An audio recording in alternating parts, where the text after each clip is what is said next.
छात्रों, हम लोग क्लास 9th की 5वीं स्टोरी या 5वां चैप्टर 5वां लेसन जो है पढ़ रहे थे। The snake and the mirror पहला पार्ट हो चुका था, जिसमें हमने देखा था कि कैसे एक होम्योपैथिक डॉक्टर जो अपनी कहानी बता रहा है, कैसे एक कोबरा आकर के उसके ऊपर जो गिरा है आकर के उस पर चढ़ा है, कंधे तक पहुंचा है और उसके बाएं बाँह में लिपट गया है। तो उस परमात्मा को याद करता है। वो एक स्टैच्यू के रूप में बैठा हुआ है, हिलता नहीं, डुलता नहीं, डरता नहीं है और कैसे विवेक का प्रयोग करता है, देखेंगे हम आगे। There was some pain in my left arm. उस डॉक्टर के बाँह में दर्द हो रहा है क्योंकि उस लेफ्ट आर्म को सांप ने जकड़ लिया है, अपनी कुंडली मार लिया है। इट वाज एज इफ प्रयोग हो रहा है, जिसमें मानो होता है अ थिक लीडन राड, मानो एक जो है कांच का राड हो, शीशे का राड हो, ऐसा लग रहा है।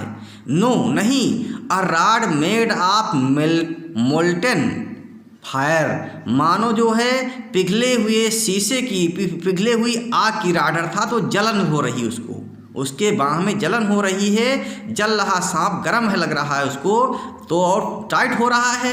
इस प्रकार से वो लग रहा कि एक जो है पिघली हुई आग की का राड हो। Was slowly but powerfully crushing my arm, जो सांप उसके बाँह में लपट चुका है उसको तेजी से दबा रहा है।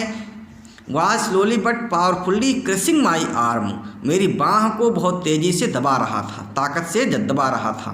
The arm was beginning to be drained of all strength, और बाँह की पूरी ताकत खोती जा रही थी, अर्थात जो है बाँह की पूरी ताकत खोती जा रही थी। व्हाट कुड आई डू, मैं क्या कर सकता था। लेकिन जो डॉक्टर का जो कहानी बता रहा है, डॉक्टर की माइंड बहुत सक्रिय है, वो सोच रहा क्या करे बचाने के लिए। He did not lose hurt, उसने हिम्मत नहीं खोई। एट माई स्लाइटेस्ट मूवमेंट, वो सोचता है कि मेरी थोड़ी सी गतिविधि, लीस्ट स्लाइट में थोड़ी भी गतिविधि जो मूवमेंट मैं करूँगा, द स्नेक वुड स्ट्राइक मी, तो सांप उसको काट लेगा। अगर जरा से हिला कि सांप उसको काट लेगा, उसका माइंड काम कर रहा है। डेथ लर्केड 4 इंचेज अवे, सांप 4 इंच दूर थी। उन्हें डेथ मैंने मृत्यु जो है उसके घेर लिया था मृत्यु ने, और मृत्यु जो है केवल 4 इंच दूर थी, अर्थात क्योंकि सांप ने अपना फन लेखक को डॉक्टर के मुंह के सामने कर रखा था जो है। सपोज इट स्टक, शायद वो काट ले, यदि वो काट ले। What was the medicine I had to take, तो मेरे पास दवाई लेने के लिए क्या है, क्योंकि डॉक्टर है वो, तो सोचता है, वो माइंड उसका सक्रिय सोच रहा है। सपोज इट स्टक, यदि वो मुझे काट ले, स्टक मैंने काटना, आक्रमण करना।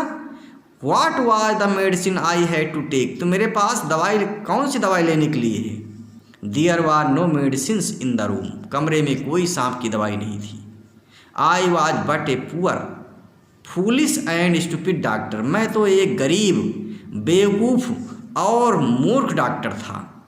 आई forgot my danger and smile feebly at myself. अब देखिए यहाँ पर उसको अपने, क्योंकि एक अच्छा डॉक्टर दिखाने का प्रयास कर रहा था, हैंडसम दिखाने का प्रयास कर रहा था, वहीं कह रहा है आई फॉरगॉट माई डेंजर, मुझे अपना खतरा भूल गया, and smile feebly at myself, जब उसको याद आया कि मैं एक ऐसा डॉक्टर हूँ जिसके पास दवाई ही नहीं है, सांप की दवाई नहीं है जो मैं अपने बचा सकूँ, तो स्वयं अपने पर मुस्कुराने लगा। I forgot my danger, the doctor forgot his danger, about his danger, and he began to smile slowly on himself, वो अपने पर जो है स्वयं मुस्कुराने लगा, फिर भी मैंने स्लोली, धीरे धीरे मुस्कुराने लगा। इट सीम्ड एज इफ, देखो एज इफ बार बार प्रयोग हो रहा है, एज इफ मानो होता है। वैसे ग्रामेटिकल में एज इफ के बाद जो है कर्ता आता है, कर्ता के बाद जो है बहुवचन क्रिया लगती है, जैसे दिस वाई लुक्ड, मैं एक प्रयोग बता रहा हूँ एज इफ का, ग्रामर में जो है मानो इसका प्रयोग होता है। वैसे ग्रामेटिकल मिस्टेक बहुत इसमें जो ट्रांसलेट करने में की गई हैं। एज इफ के बाद कर्ता आता है और उसके बाद जो है बहुवचन क्रिया आती है। जैसे ही looked as if he were a thief, वो दिखाई देता था मानो एक चोर हो। ही लुक्ड, वो दिखाई देता था, as if he were a thief, मानो वो एक चोर हो। तो ही के साथ वर आ रहा है, देखिए यहाँ पर। जैसे ही speaks so loudly as if he were a loudspeaker, वो इतना तेज बोलता है मानो वो लाउड स्पीकर हो। तो एज इफ का अर्थ मानो होता है। उसके बाद जो है बहुवचन क्रिया आती है। तो it seemed as if God appreciated that, अर्थात ये लगा उसको मानो परमात्मा ने उसकी भावनाओं को प्रशंसा किया हो, अर्थात परमात्मा ने उसकी फीलिंग्स को, लेखक की फीलिंग्स को जो है सुन लिया हो और परमात्मा ने कृपा किया है उस पर। As it seemed as if God appreciated that, अर्थात उसको लगा कि परमात्मा ने उसकी आवाज़ को सुन लिया, उसकी भावना को सुन लिया है। The snake turned its head, सांप ने अपना सिर घुमाया, जो सिर उसके मुंह के सामने किया था, फेस के सामने किए थे उस डॉक्टर के, उसने अपना सिर घुमा लिया सांप ने। अर्थात इसीलिए सांप कह रहा है कि परमात्मा ने उसकी आवाज़ को सुन लिया होगा, उसकी प्रार्थना को सुन लिया होगा। It looked into the mirror, इसने दर्पण में देखा, सांप ने दर्पण में देखा, शीशे में देखा। एंड सा इट्स रिफ्लेक्शन, और अपनी परछाई देखी। I do not claim that it was the first snake that had ever looked into a mirror, मैं ये दावा नहीं कर सकता हूँ कि ये पहला सांप होगा जिसने कभी शीशा देखा होगा, शीशे में अपने चेहरे को देखा होगा। बट इट वॉज सर्टेन, लेकिन ये निश्चित था, that the snake was looking into the mirror, कि सांप जो है दर्पण में देख रहा था, अपना चेहरा देख रहा था। Was it admiring its own beauty, क्या सांप अपनी स्वयं सुंदरता की प्रशंसा कर रहा है, अर्थात सांप अपनी स्वयं सुंदरता खुश हो रहा है, एडमायरिंग कर रहा है अपनी प्रशंसा, अपनी सुंदरता की। Was it trying to make an important decision about growing a moustache, or using eye shadow and mascara, or wearing a vermilion spot on its forehead.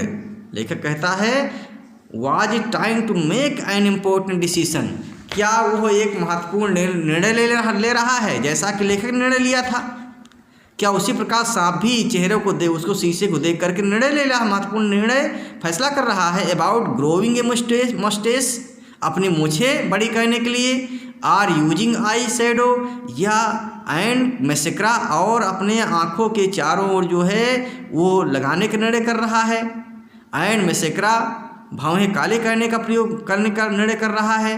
Are wearing ए वर्मिलन, या सिंदूर लगाने का निर्णय कर रहा है। स्पॉट ऑन इट्स फोरहेड, अपने सिर पर जो है सिंदूर या टीका लगाने का जो निर्णय कर रहा है, उसको देख करके, जैसा कि लेखक ने निर्णय किया था। क्या निर्णय किया है उसने कि मोछे रखेगा, डेली सेविंग करेगा जो है, उसी प्रकार सांप के बारे में सोच रहा है कि क्या वो शीशे को देख करके, मिरर को देख करके ये सब निर्णय ले रहा है।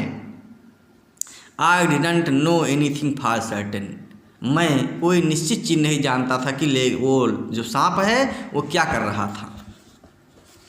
What sex was this snake, इस स्नेक का लिंग क्या है, सेक्स क्या है। Was it male or female, ये मादा है या नर है, अर्थात नाग है कि नागिन है। लेखक को नहीं पता है, वो सोच रहा है कि ये नाग हो सकता है, नागिन, मुझे क्या पता है। आई विल नेवर नो, मैं कभी नहीं जानूंगा, मुझे कभी नहीं मालूम होगा सांप, ये जो सांप था वो नाग था कि नागिन था। आई विल नेवर नो, मुझे कभी नहीं मालूम हो पाएगा। आई के साथ विल प्रयोग है, निश्चित के साथ आई विल नेवर नो, वो कभी नहीं जान पाएगा। For the snake unwound itself from my arm, क्योंकि सांप ने अब जो है अपने को अनवाउंड कर लिया था, अपने को खोल लिया था। इटसेल्फ फ्रॉम माई आर्म, मेरी बाँह से। And slowly slithered into my lap, और सरक करके रेंग करके, स्लीथर में रेंगना, मेरी गोद में आ गया, मेरे सामने आ गया, हाथों में आ गया। फ्रॉम दियर, लेकिन देखिए लेखक हिल नहीं रहा है, सांप जो है आ करके सरक करके लेखक के लैप में, गोद में आ गया। From there it crept into the table, उसके बाद रेंग करके टेबल पर गया। क्रिप्ट में रेंगा, क्रिप्ट में रेंगना होता है, रेंगना, सरक कर चलना। Into the table and moved towards the mirror, और शीशे के पास, दर्पण के पास चला गया। Perhaps it wanted to enjoy its reflection at closer quarters, लेखक सोचता है शायद जो है वो, डॉक्टर सोचता है शायद जो है वो अपना रिफ्लेक्शन, अपनी परछाई जो है, अपना चेहरा जो है निकट जा कर के दर्पण में देखना चाहता है। I was no mere image cut of granite. अब मैं पत्थर की मूर्ति नहीं बना रहा, क्योंकि उसका माइंड हमेशा सक्रिय था। I was no mere image cut in granite. मैं अब पत्थर का मूर्ति नहीं बना रहा। I was suddenly a man of flesh and blood. अब मैं हाड़ मांस का आदमी बन चुका था। देखिए, आप फ्लेश एंड ब्लड, हाड़ मांस का आदमी बन चुका था जो है। I was suddenly a man of flesh and blood. मैं हाड़ मांस का जो है एक आदमी बन चुका था, अर्थात मैं मूर्ति नहीं बन रहा। स्टिल होल्डिंग माई ब्रेथ, फिर भी जो है सांस रोके हुए था, अर्थात बहुत धीमी सांस ले रहा था ताकि मेरी हलचल जो है सांप एहसास ना कर सके। Still holding my breath I got up from the chair. अपनी सांस अब भी रोके हुए मैं चेहरे से उठ गया। The writer got from the chair though he is holding his breath too. यद्यपि वो अपनी सांस रोके हुए है। I quietly went out through the door into the बरामदा। मैं धीरे धीरे चुपके से दरवाजे से होकर के बरामदा में चला गया। From there I leaped into the yard. वहाँ से मैं आंगन में उछल पड़ा। And ran for all I was worth. और बहुत तेज़ी से भागा, उतनी तेज भाग जितना मैं भाग सकता था। The writer when the snake went on the table and the writer felt that it was going to see her beauty in the mirror. The writer quietly went out from the door into the veranda and he leaped in the yard and ran away so fast as he could do, as he could run. वो उतनी तेजी से भागा, इतनी तेज वो भाग सकता था। Phew! Each of us heaved a sigh of relief. जब लेखक भी कहानी, जब डॉक्टर ने कहानी बता रहा था, सब लोग साइलेंटली सुन रहे थे कि क्या होने वाला है, काटेगा इसको, क्या होगा। तो उसी समय जो है जब इसने बताया कि भागा वहाँ से, तो लोगों का फ्यू ची। Each of us हीव्ड A sigh of relief. हर व्यक्ति ने जो कहानी सुन रहे हैं, लेखक ने और उसके साथियों ने जो है आराम की सांस लिया। Each of us हीव्ड A sigh of relief, क्योंकि वो बच के भाग गया था, सांप से बच गया था, अर्थात खतरा टल गया। It was there was no danger at all, बिल्कुल खतरा नहीं था। ईच of us हीव्ड A sigh of रिलीफ जो है, सभी लोगों ने जो कहानी सुन रहे हैं, उस होम्योपैथिक डॉक्टर द्वारा बताई गई कहानी सुन रहे हैं, उन्होंने आराम की सांस लिया। समबडी आस्क्ड, अब प्रश्न होने लगे। किसी ने पूछा, doctor is your wife very fat? क्या आपने जो बाद में शादी किया था आपकी पत्नी बहुत मोटी थी? Is your wife very fat? क्या आपकी पत्नी बहुत मोटी थी? नो द डॉक्टर से, डॉक्टर ने कहा नहीं। गॉड विल्ड अदरवाइज, परमात्मा को दूसरी चीज़ पसंद थी। गॉड विल्ड में चाहना होता, विल माने चाहना। गॉड विल्ड अदरवाइज, परमात्मा दूसरी चीज़ चाहता था। My life companion is thin Reedy. मेरी पत्नी जो है, मेरी लाइफ कंपेनियन जो है, मेरी जो धर्म पत्नी है, मेरी जीवन साथ संगिनी, लाइफ कंपेनियन जीवन संगिनी हो जाएगा वाइफ के लिए। My life companion is a thin Reedy person. मेरी जो अर्धांगिनी है या मेरी जो जीवन संगिनी है, एक प्रकार से दुबली पतली रीडी के समान, नरकुल के समान, सरकंडे के समान है। रीड बाय नरकुल सरकंडा होता है, REED रीड। तो मेरी पत्नी जो है सरकंडे के समान पतली है। Person with the gift of he sprinter, और बहुत तेज दौड़ने वाली है, स्प्रिंटर के समान धावक है वो। She could run very fast, she could run very fast. The doctor told when a question arise, जब प्रश्न उठता है, प्रश्न आया कि and asked in the question that is your wife very fat, कि आपकी पत्नी बहुत मोटी है।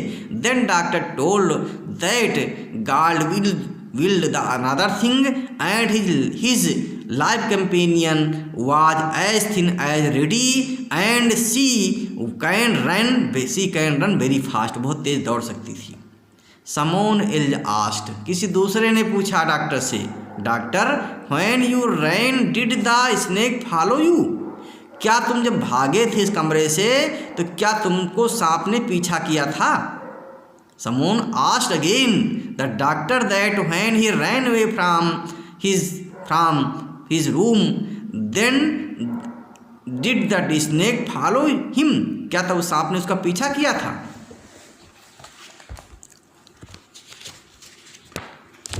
प्लीज सी, थोड़ा रह गया है, देख ले। द डॉक्टर रिप्लाइड, डॉक्टर ने उत्तर दिया, आई ran till I reached a friend's house। मैं तब तक भागता रहा जब तक अपने दोस्त के मकान तक पहुंच नहीं गया। Immediately I smeared oil all over myself and took a bath। मैंने तत्काल, देखिए, I smeared माने रगड़ा, मला, तेल, ऑल ओवर माई सेल्फ अपने पूरे शरीर में, एंड टू के बाद मैंने नहाया। देखिए यहाँ पर बहुत अच्छा कर रहा है, साथ विष कहीं काट भी लिया हो तो थोड़ा सा सांप का विष कम हो जाए, अर्थात देखिए क्योंकि खजलाहट पैदा हो सकती है, दूसरा जानवर चढ़ा हुआ है, तो उसने क्या किया, immediately I smeared oil all over myself and टू के बाद। लेखक ने बताया कि डॉक्टर ने जो है तत्काल जो है अपने पूरे शरीर में जो है तेल मला, तेल लगाया और स्नान किया। I change into fresh clothes, मैंने स्वच्छ साफ कपड़े पहने, कपड़े बदल डाले सब। The next morning at about 8:30, अगले प्रातःकाल 8:30 बजे, आई टुक माई फ्रेंड, मैंने अपने दोस्त को लिया, and 1 or 2 others to my room to move my things from there. क्योंकि डॉक्टर डर गया था, उसको वहाँ रहना नहीं था, सांप उसमें रहता था, ऐसा डर गया सांप से, इसलिए सोचता है कि वो वहाँ सामान हटा ले।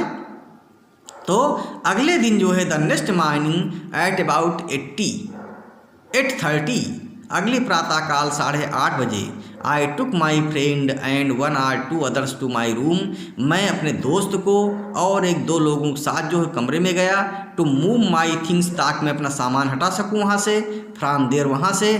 But we found we had little to carry, लेकिन मैंने वहाँ क्या पाया, मुझे कुछ ले ही नहीं जाना है। बट वी फाउंड, मैंने वहाँ पाया, लेकिन वो डॉक्टर बता रहा कि मैंने वहाँ पाया, क्या पाया, we had little to carry, मेरे पास कुछ ले जाने के लिए है ही नहीं। लिटिल का प्रयोग हुआ है, लिटिल माने नथिंग, कुछ नहीं, ना के बराबर। देखिए little, uh little, the little, ये प्रयोग होते हैं। तो लिटिल माने ना के बराबर, नथिंग, और आ लिटिल माने कम, थोड़ा, और द लिटिल माने कम लेकिन जितना है सब। ये परिमाणवाचक है, संख्या सूचक हैं, वो परिमाण मतलब मात्रा सूचक होते हैं। जैसे there is little milk in the glass, glass में ना के बराबर दूध है, तो लिटिल प्रयोग हो गया, ना के बराबर। और आ लिटिल मैंने थोड़ा सा, there is a little milk in the glass, glass में थोड़ा दूध है। अगर कहा जाए the little milk that was in glass tumbled away, जो भी थोड़ा दूध था ग्लास में वो उड़ेल गया या वो नीचे ज़मीन पर गिर गया। तो इस प्रकार से little, uh little, the little प्रयोग होता है। तो लिटिल में ना के बराबर होता है। देखिए, बट वी फाउंड, लेकिन मैंने पाया, we had little to carry, मेरे पास ले चलने के लिए कुछ वहाँ सामान ही नहीं था। Some thief had removed most of my things, किसी चोर ने जो है मेरा सब सामान उठा ले गया था। The room had been cleaned out, कमरा बिल्कुल साफ कर दिया था उसने, बट सब सामान उठा ले गया था, कमरा बिल्कुल साफ था। But not really, the thief had left behind one thing as a final insult, लेकिन सांप ने मेरी बेइज्जती कहने के लिए एक चीज़ छोड़ दिया था वहाँ पर। The thief had left behind one thing, उस चोर ने, जिसने चोरी किया, मेरे कमरे से सब सामान उठा ले गया था, उसने मेरे बेइज्जती कहने के लिए, अंतिम इंसल्ट कहने के लिए एक चीज़ छोड़ दिया था। व्हाट वाज दैट, फिर प्रश्न उठता है लोगों से जो कहानी सुन रहे हैं, वो कौन सी चीज़ थी। आई आस्क्ड, माने लेखक ने पूछा, कि वो कौन चीज़ थी। The doctor said, the doctor told to the writer, doctor ने लेखक को बताया था, माई वेस्ट, उसकी बनियान। द डर्टी वन, जो बहुत गंदी थी। The fellow had such a sense of cleanliness, उस फीलो अर्थात उस चोर साथी के अंदर इतनी सफाई की भावना थी। The fellow had such a sense of cleanliness, उस चोर को जो है सफाई बहुत पसंद थी, उसके अंदर सफाई की भावना थी। The rascal could have taken it. फिर लेखक वो डॉक्टर सोचता है कि वो दुष्ट जो है, चोर जो दुष्ट था, कुड हैव टेकन, इसको ले जाता and use it after washing, इसको धुल करके प्रयोग कर सकता था। It with soap and water, पानी साबुन से धुल लेता उस बनियान को और प्रयोग कर लेता, तो उसको बनियान भी मिल जाती। Did you see the snake the next day? Doctor फिर प्रश्न उठता है, प्रश्न पूछा किसी ने कि did you see the snake the next day? Doctor साहब क्या आपने अगले दिन सांप को देखा था? The doctor laughed, doctor Hansa. I have never seen it since, मैंने तब से कभी सांप नहीं देखा है। It was a snake which was taken with its own beauty, यह एक ऐसा सांप था। The doctor told the listeners, doctor ने बताया कहानी सुनने वालों को कि इट वाज ए स्नेक, ये एक ऐसा सांप था, which was taken with its beauty, its own beauty, जो अपनी स्वयं की सुंदरता पर मंत्रमुग्ध था, स्वयं की सुंदरता को देखना चाहता था शीशे में जो है, और उस पर आकर्षित था।